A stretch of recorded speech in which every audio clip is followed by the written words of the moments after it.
granniopteryx, granniopteryx. She knows the truth, she's linking every link. Hello. Well, when Matt Goodwin lost the Gorton and Denton by-election to the Greens, there was talk of electoral shenanigans going on from the Reform Party, and most people don't take a lot of notice of that, because when a candidate who's lost complains that the vote was fixed, the first assumption is that, well, he's just a sore loser, or his party's just a sore loser. But then some stuff has come up in the same area, which rather confirms Matt Goodwin's complaints. And in many ways, we can take some comfort from all of this, because it does show that democracy is working. There has been electoral fraud in that area, and there have been arrested. So it's rather a hopeful sign. Now, I have to explain. First of all, let's get some background here. Tameside is a metropolitan borough of Greater Manchester, named after the River Tame. OK, well, that's all historical stuff. Of more importance is the fact that it is in the constituency of Ashton-under-Lyne, or part of it is anyway, and that is the constituency which has Angela Rayner as its MP. So this is what happened. There was a local election in Tameside, and the Labour Party has lost a lot of votes there, and there are a lot of people who did vote Labour who drifted off, mostly to Greens or Reform. And apparently what happened when the election was run, there were two candidates here, one called Muhammad Ali, which would get the Pakistani, Bangladeshi vote, and the other one, Marie Fairhurst, who sounds like a, standard white Brit and might get the white Brit vote. But neither Muhammad Ali nor Marie Fairhurst, who were both apparently standing as independents, so they didn't belong to any particular political party, which again would make defecting Labour voters feel that they're voting for some sort of local person. They do not exist. Well, certainly Marie Fairhurst exists.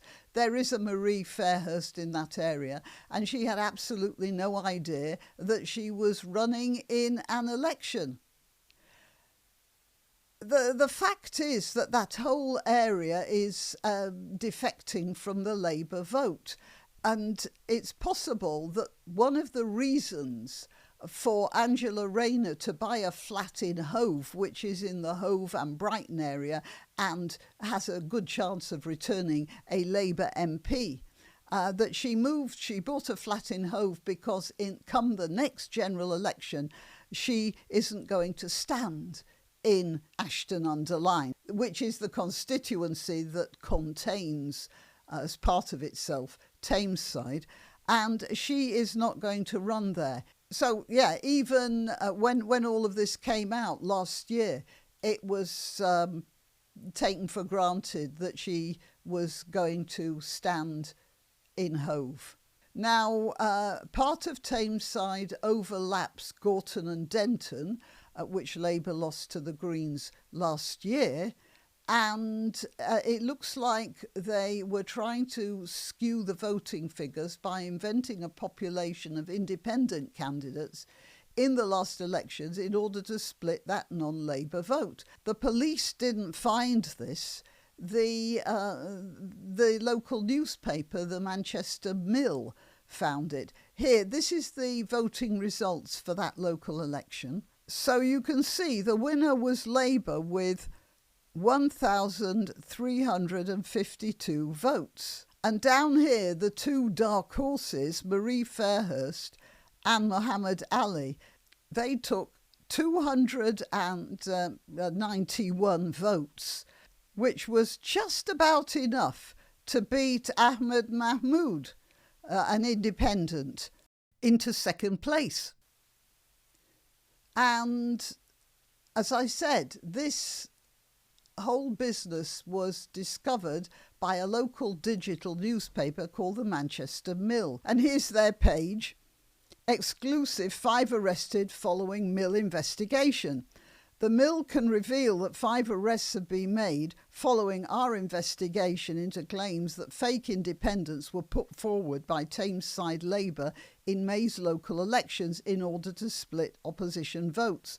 4 men and a woman, aged between 23 and 47 years old, were arrested this morning in Ashton-under-Lyne, in the Ashton-under-Lyne area, as a result of what the police are calling illegality and criminality in the run-up to the St Peter's Ward election on May the 7th. The arrests were made on suspicion of conspiracy to defraud, and police investigations are ongoing.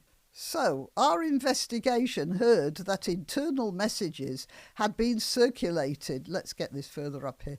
Our investigation heard that internal messages had been circulated in Labour WhatsApp groups leading to the election, discussing the tactic of planting stooge independents in order to split the vote of opposition candidates who could benefit from defecting Labour supporters. The messages were allegedly instantly deleted by other group members and instructions sent not to discuss the topic in that forum. Here's a nice picture of the Tameside Labour group, and this was the full investigation. I should tell you that the local Labour Party absolutely denies being involved in such chicanery. And they say that the election agents weren't party members, and they'd gone rogue, apparently.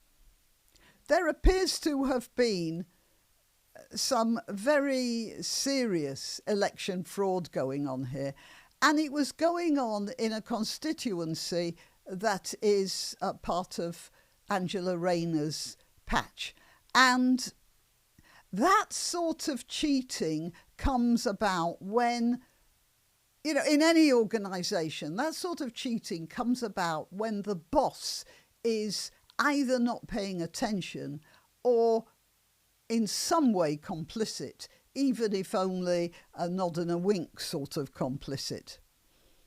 And I don't think I'm sorry to say this, I don't think it's entirely to be dismissed that the people involved appear to be Muslim Pakistanis, a culture where electoral fraud is taken for granted, really.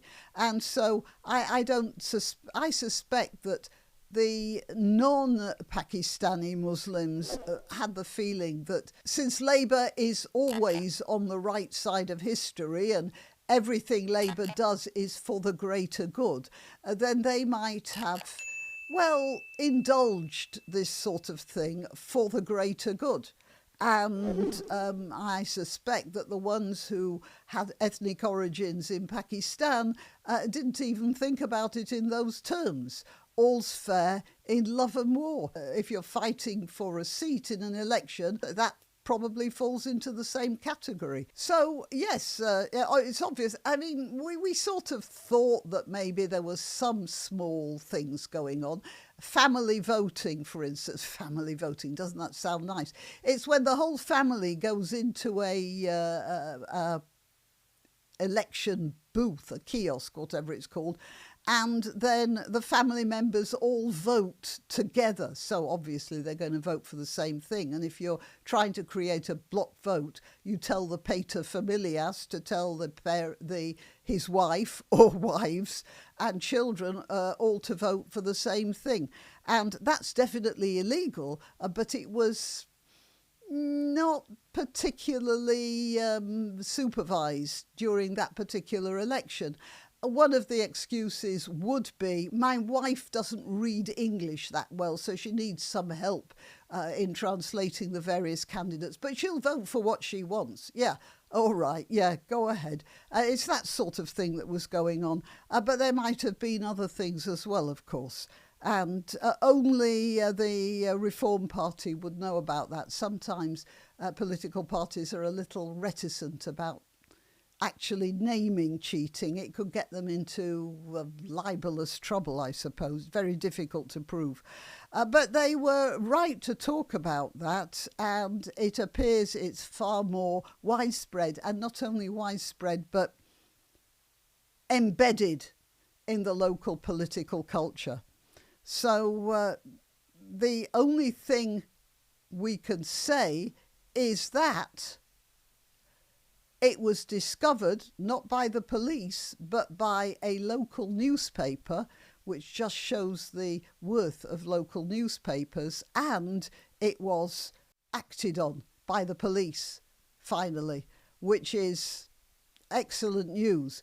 And it says that our democracy is still functioning, for which I am heartily thankful.